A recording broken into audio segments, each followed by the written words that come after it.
Did you miss your deadline to renew your Medicaid coverage? You can still send your completed annual review form to Healthy Connections Medicaid. You may be assigned to another health plan, but you can ask to come back to First Choice within 60 days of renewed Medicaid eligibility. It's your family. It's your choice. First Choice is the right choice. Renew and choose us. Visit selecthealthofsc.com/renew to learn more. Hello, it is Ryan, and I was on a flight the other day playing one of my favorite social spin slot games on ChumbaCasino.com. I looked over at the person sitting next to me, and you know what they were doing? They were also playing Chumba Casino. Coincidence? I think not. Everybody's loving having fun with it. Chumba Casino is home to hundreds of casino-style games that you can play for free anytime, anywhere, even at 30,000 feet. So sign up now at ChumbaCasino.com to claim your free welcome bonus. That's ChumbaCasino.com and live the Chumba life. No purchase necessary. VGW. Void where prohibited by law. See terms and conditions. 18+. And now, stay tuned for the program that is rated tops in popularity for a longer period of time than any other West Coast program in radio history. The Signal Oil program, The Whistler, transcribed for Christmas by the Signal Oil Company to enable the cast and the entire production staff of The Whistler to enjoy Christmas Day at home with their families.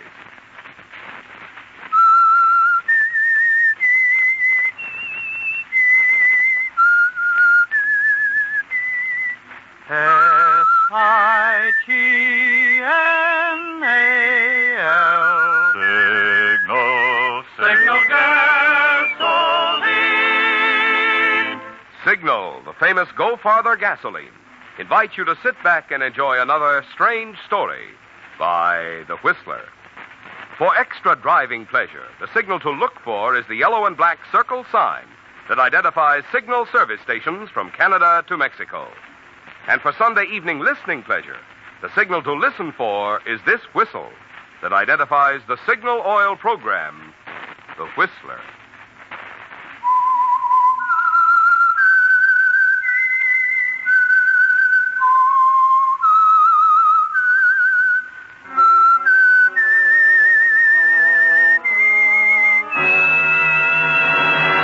I am the Whistler, and I know many things, for I walk by night. I know many strange tales hidden in the hearts of men and women who have stepped into the shadows. Yes, I know the nameless terrors of which they dare not speak.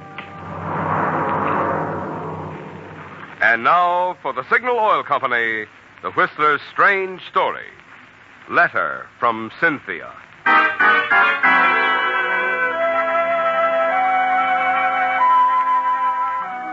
To the holiday staff on duty at the small hospital on the outskirts of a small town on the coast of Southern California, Christmas night was much like any other night.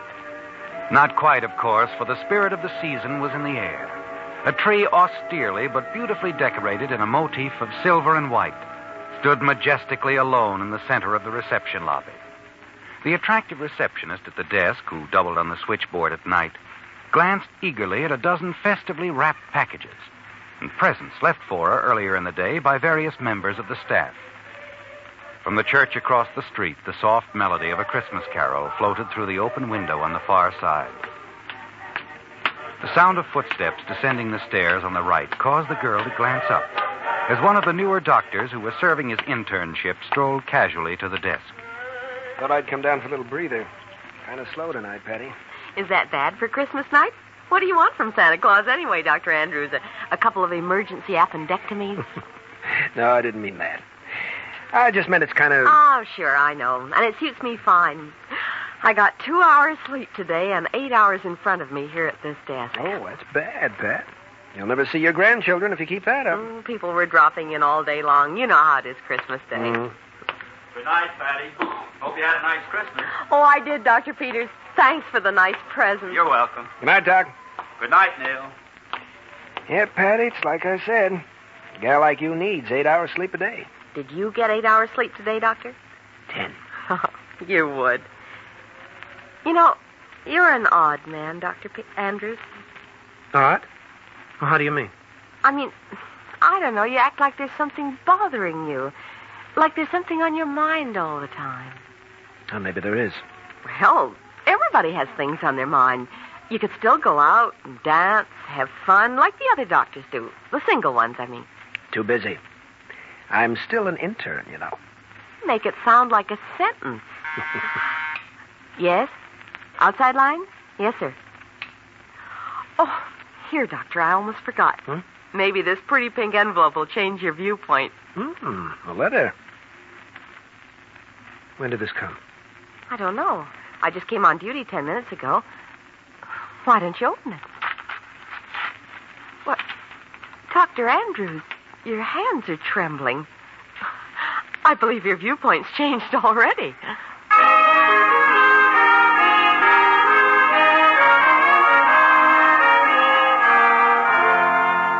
Yes, Neil, your hands are trembling as you recognize the handwriting.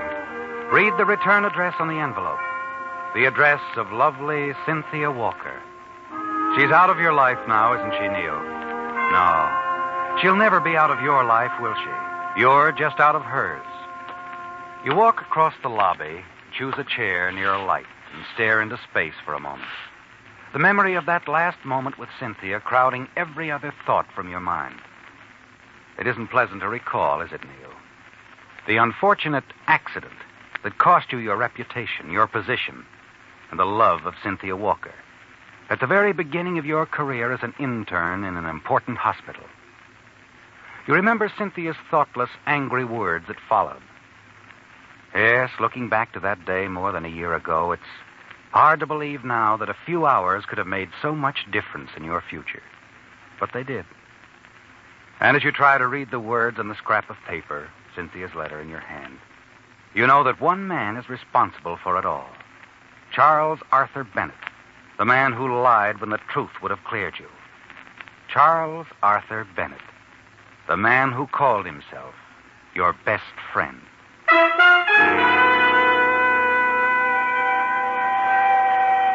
The sound of an ambulance wheeling into the receiving room below shatters your train of thought. Across the room, a yellow light flashes on the switchboard. You turn quickly back to the letter. But your thoughts are blurred, and you know you won't have time to finish your letter before you get the call you're sure is coming. Yes, Doctor. Yes, Doctor. Yes. I'll make out the registration card right away.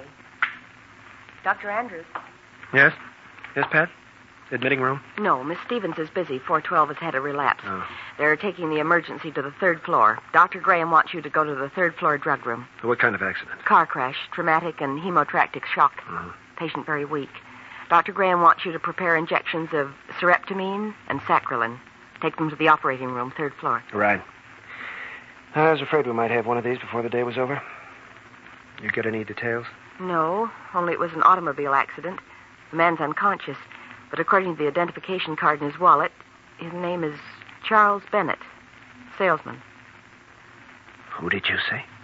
Bennett. Charles Arthur Bennett, Los Angeles.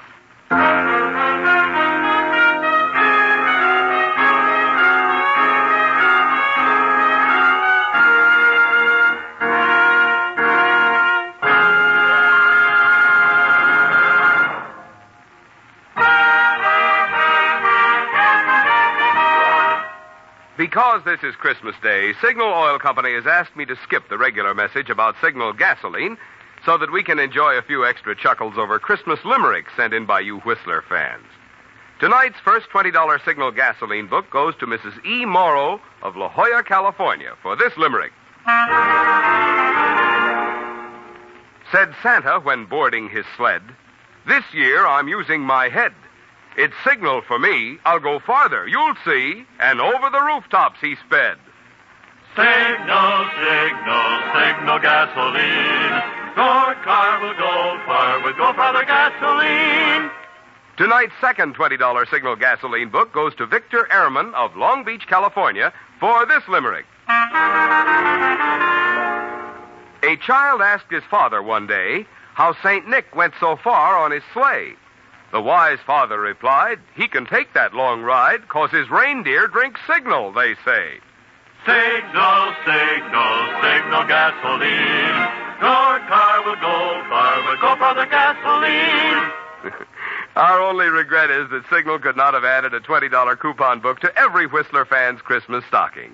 But we do hope that yours was filled with all the good things you wanted and more.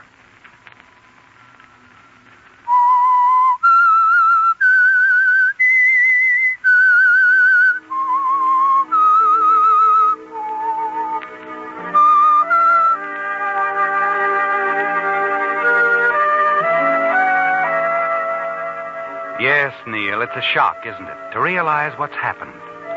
For more than a year, your resentment of Charlie Bennett has smoldered. And now the girl at the switchboard tells you that he's here in the hospital where you're now interning, the victim of an automobile accident.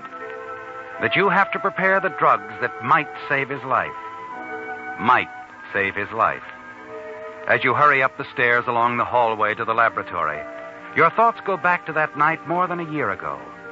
The circumstances were quite different then, weren't they, Neil?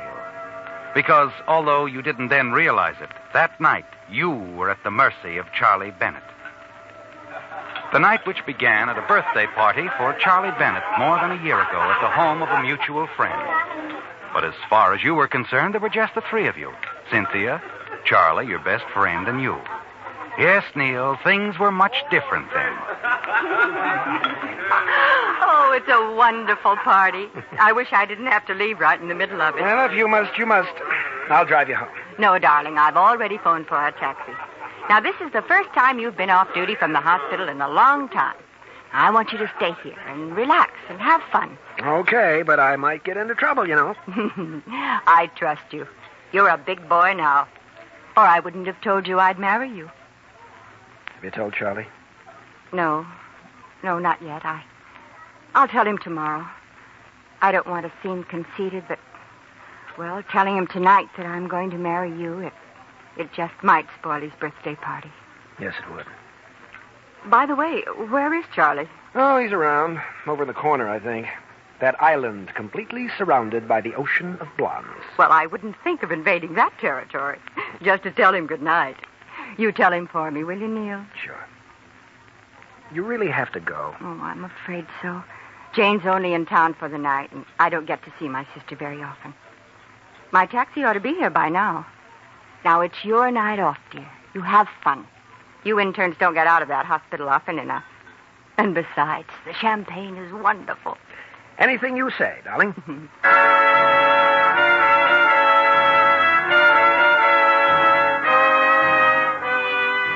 Reluctantly, you see Cynthia to a cab and come back to the birthday party for Charlie. You take Cynthia's advice, too. Enjoy a little champagne. Make party talk with other friends, and you do have a good time, Neil. You relax for the first time in weeks. In another hour or two, most of the crowd is gone, and finally you even convince Charlie that it's time to go home. And in the lobby going out. Why don't you leave your car here, Charlie, and go home in style, like I am? What do you mean, in style? Leave your car here. Get a taxi. Hey, what's the idea? I can drive. Oh, don't tell me the good doctor's in his cups from a little champagne. Oh, no, not really, but I just don't want to do any driving, that's all. Well, you don't have to do any. A little bit of champagne didn't bother me. Look, tell you what. We live close to each other. We'll use your car, and I'll pick mine up tomorrow. I'd sure rather take a taxi. Oh, aren't any taxis around anyway? There's a stand about 3 blocks away. Not at night, Neil.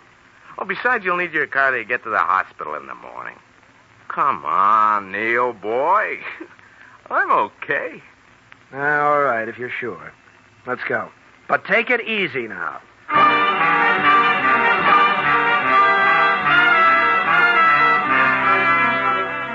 Once in the car, you make one more effort to talk Charlie out of driving, but to no avail. You're getting a little weary of the slight argument, so you let him drive your car. And after the first few blocks, you decide you have nothing to worry about. Charlie seems to be driving satisfactorily. Slightly over the speed limit, but everything seems to be all right until he suddenly turns a corner sharply. That's the last you remember for a little while. When you open your eyes, you feel a dizziness, a dull pain at your temple, and someone's talking somewhere. Come on, fella. That's it. Come on, boy. Come on. Here. Are you hurt? Hurt? Oh, no, no, officer. Not much, I guess. Just a bump on the head. Hey, that lamppost made quite an impression on your car, though. What's the idea of driving like that? Oh, me? Charlie was driving. Oh, Charlie was driving. Yeah, he's gone. He sure is absent. Say, you're a little on the woozy side, friend. Charlie, where's Charlie? Hey, come on, chum. That's enough about Charlie. Now, how much have you had to drink, anyway? I haven't had much to drink. Look here, officer. Charlie was here. I know he was here. No one was here, chum. I heard the crash around the corner and came straight here. No Charlie, no nobody. Just you. And the little man who wasn't here. But he couldn't have gone. Charlie! Yeah, that's all, chum. We got a swell place downtown where you can sleep on it, huh?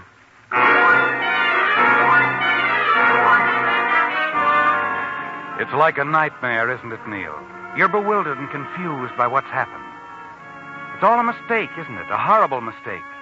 And Charlie will show up soon and explain everything. Then you're booked at police headquarters and spend the rest of the night pacing back and forth in jail. Finally, in the early morning, someone is there to put up your bail. Hello, Cynthia. Hello, Neil. I came as quickly as I could. Thanks. Thanks for, springing me. Come along, Neil. I'll drive you home. How did you find out I was here? Well, the whole story is in the morning papers. And it mentions your connection with the hospital, too. Well, I suppose so. Dr. Rogers called me about it. He was quite concerned. Well, he needn't have been. We'll get this whole thing cleared up in no time. No time at all. Oh, I hope so, Neil. Sure. As soon as I see Charlie Bennett. Charlie? Yeah, you'll tell him what really happened. He was driving the car. It was all his fault. I was just... What's the matter, Cynthia? Why are you looking at me like that? Well, I've already talked with Charlie. Well, he told you then how it really happened. Charlie said he wasn't with you last night when it happened. He took a cab. He went home alone. It leaves you stunned, doesn't it, Neil? You're certain there must be some mistake. But once Charlie understands how much it means to you, he'll realize what's happened and tell the truth. It's too late to prevent the unfavorable publicity for the hospital, but at least you could be cleared in Dr. Rogers' eyes and in Cynthia's. You see Cynthia safely home and then take a taxi directly to Charlie's apartment. He isn't there, but the desk clerk lets you in and you settle down to wait and to think. Nearly 2 hours later, a key sounds in the door. Neil. Hiya, pal. Why didn't you tell me you were coming? I would have waited. I didn't plan on it. The desk clerk let me in. You talked to Cynthia on the phone this morning, didn't you, Charlie? Cynthia? Yeah, crack of dawn, naturally. She was worried about you. Naturally. And what did you tell her? Oh, that's what's worrying you, huh? Well, I didn't really mean to do it, Neil, but I had to. Want a drink? No. Mind if I have one? Look, Charlie, I'm trying to give you a chance to explain. Okay. No reason to get sore. You lied to Cynthia. Why? Well, I told you I had to. You know, as a salesman, I have to drive a car to make a living, What's Neil. that got to do with it? Only everything, that's all. Look, Neil, I didn't bother to mention it to anyone, but I was in a scrape 3 weeks ago. I got hauled up for driving under the weather. I got off with a fine and a warning that time. Wait a minute. You mean you deliberately let me take the rap for your accident last night? Well, I tell you, I couldn't help it. Do you know what a spot this has put me in? The hospital has a reputation they're pretty jealous of, you know. Sure, and I've got a job. And so have I. I think you'd better put down that drink and get your coat on, Charlie. Why? Because you're coming with me to explain to Dr. Rogers. Then we're going together to see Cynthia. Oh, what good would that do? It's all over now, Neil. You mean you're refusing? I mean I went home in a taxi last night alone. Told my story once, and I don't see anything to gain by changing it now.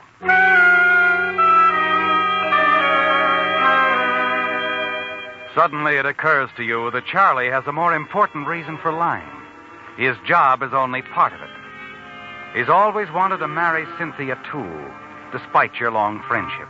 He believes that anything's fair in love or war. It's as simple as that.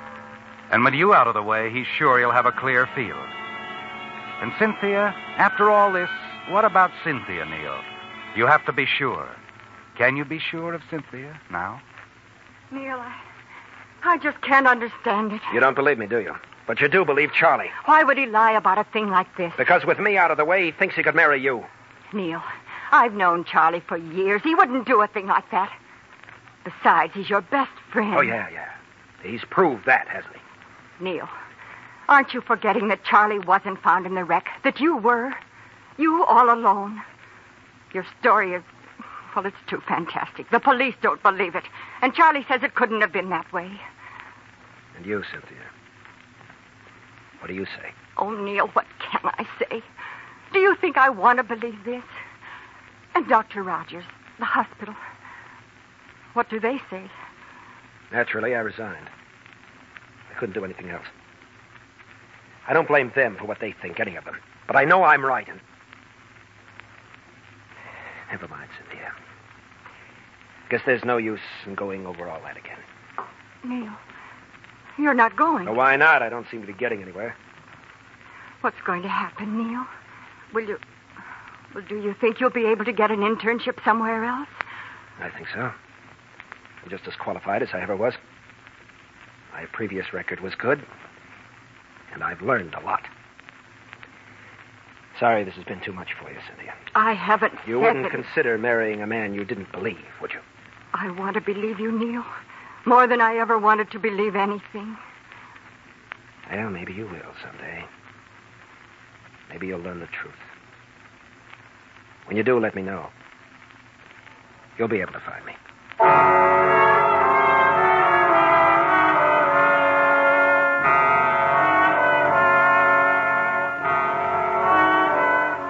Yes, it all happened more than a year ago, didn't it, Neil? You cut off all contacts with your friends in Los Angeles. You've often wondered if Cynthia ever married Charlie. And every time you've wondered, your hatred toward him has grown deeper. You've often thought of killing him, haven't you? Yes, often.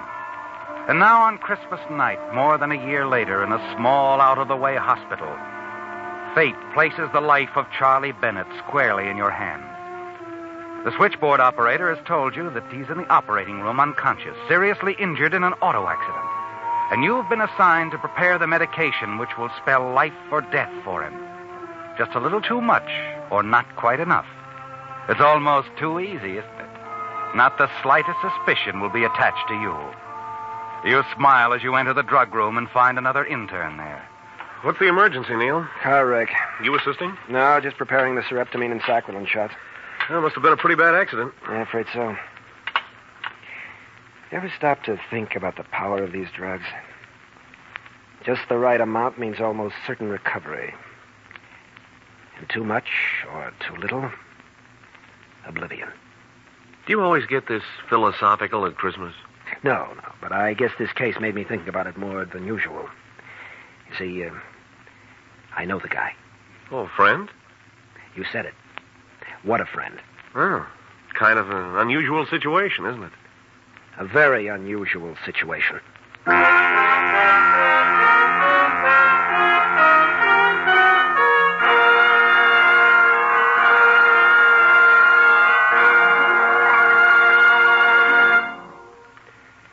You know, friends, we of Signal Oil Organization feel mighty proud and pleased that you have invited the Whistler into your home so regularly throughout the year, and especially on Christmas Day. For all of us of the cast, I want to express our own sincere appreciation, too. During the 7 consecutive years that the Whistler has been broadcast by Signal Oil Company, many of us have had the pleasure of celebrating Christmas with many of you a number of times. And believe me, we feel it a real honor that you consider us a part of your entertainment family.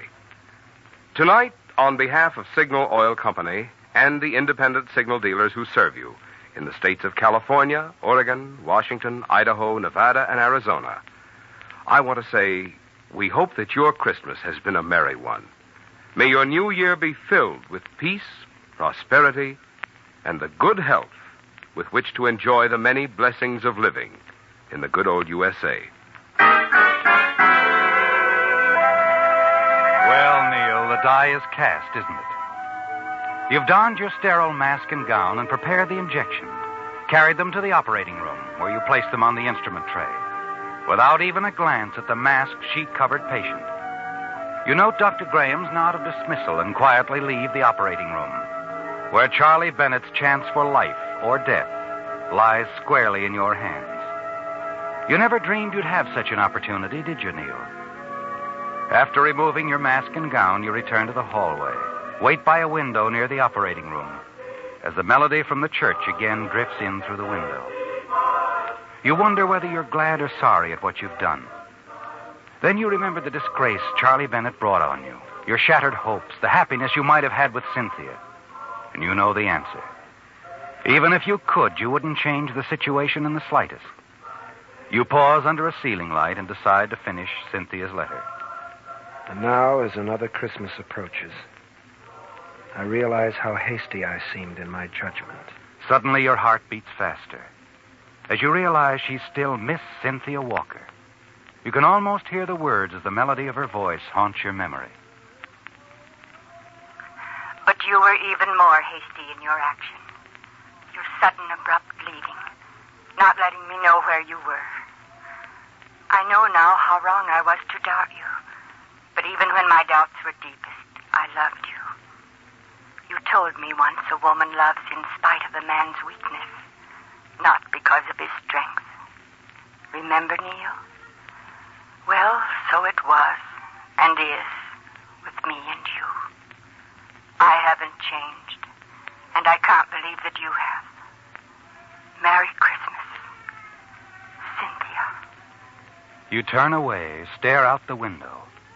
Suddenly you're horrified and ashamed that you, a doctor, bound by the sacred oath of Hippocrates, have allowed your hatred for Charlie Bennett to bring you to the point that it did. Finally, the door to the operating room opens. The still form is wheeled silently past you. You continue to stare out the window. You light a cigarette and wait for Dr. Graham to emerge from the operating room. As he opens the operating room door and enters the hallway, you walk slowly toward him. How's the patient, Doctor? Well, the patient's going to be all right. I'm glad you were around. Sereptamine's a godsend. May I have a cigarette, Andrews? Oh, sure, Doctor. Oh, thank you. I wish sereptamine had been available when I first started practice. Matter of fact, I wish I were young like you, just beginning. Oh, you'll be a great doctor one day, Andrews. Will I? I'm sure of it. You're honest. Duty comes first with you. Why, you could no more evade it than commit murder. No, I guess I couldn't. But I almost made a terrible mistake a little while ago. A mistake that could have been fatal to your patient. But you didn't. No. No, and I don't think I'll ever be tempted to make a similar mistake again. I'm sure you won't, whatever it was. No, the practice of medicine's in your heart, above everything. Yes, I guess it is. Oh, it is. I've always known that. That's why I appointed you. Thank you, Doctor. When can I speak with Mr. Bennett? Oh, anytime you wish. He's lying down in my office. Bennett wasn't seriously injured, just knocked out temporarily. He was driving the car. You mean someone else was... Oh, our patient was the young lady with him. It seems they were on the way out here to the hospital to see one of our interns. She'll be okay. Doctor, who was she? Well, her name's, Walker. Cynthia Walker.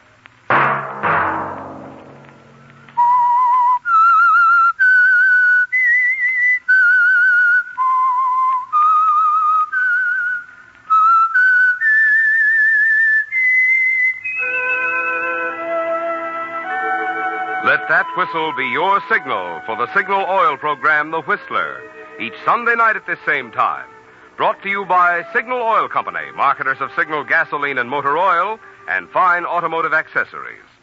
Remember, if you would like the fun of having your friends hear a limerick of yours on The Whistler, the address to which to send it is the Signal Oil Company, Los Angeles 55, California. All limericks become the property of the Signal Oil Company. Those selected for use on The Whistler will be chosen by our advertising representatives on the basis of humor, suitability, and originality. So, of course, they must be your own composition.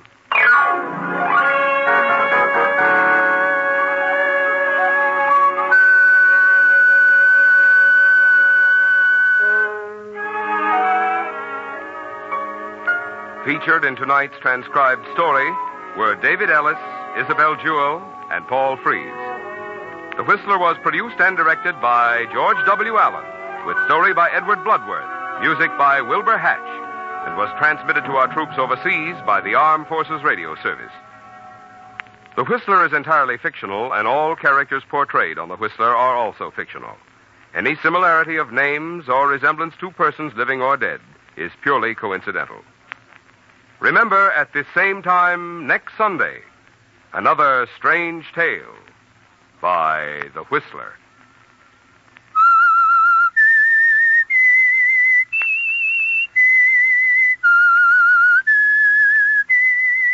S-I-G-N-A-L. Signal gasoline. Marvin Miller speaking for the Signal Oil Company. This is CBS, the Columbia Broadcasting System. Did you miss your deadline to renew your Medicaid coverage?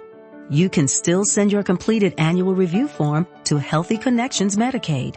You may be assigned to another health plan, but you can ask to come back to First Choice within 60 days of renewed Medicaid eligibility. It's your family. It's your choice. First Choice is the right choice. Renew and choose us. Visit selecthealthofsc.com/renew to learn more. With the Lucky Land Slots, you can get lucky just about anywhere. This is your captain speaking. We've got clear runway and the weather's fine, but we're just going to circle up here a while and get lucky. No, nothing like that. It's just these cash prizes add up quick. So I suggest you sit back, keep your tray table upright, and start getting lucky. Play for free at LuckyLandSlots.com. Are you feeling lucky? No purchase necessary. Void where prohibited by law. 18+ terms and conditions apply. See website for details.